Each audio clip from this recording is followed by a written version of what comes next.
one of the things I wanted to mention, because this is a powerful speech, is sort of instead of doing some kind of corporate goodbye as you were leaving Blizzard, you allegedly shared with your team a video of David Bowie giving advice, and people should go watch this clip. But if I may read it, Bowie says, "Never play to the gallery. Always remember that the reason that you initially started working was that there was something inside yourself that you felt that if you could manifest in some way, you would understand more about yourself and how you coexist with the rest of society. I think it's terribly dangerous for an artist to fulfill other people's expectations. I think they generally produce their worst work when they do that. And the other thing I would say is that if you feel safe in the area that you're working in, you're not working in the right area.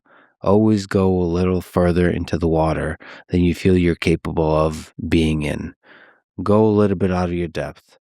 And when you don't feel that your feet are quite touching the bottom, you're just about in the right place to do something exciting."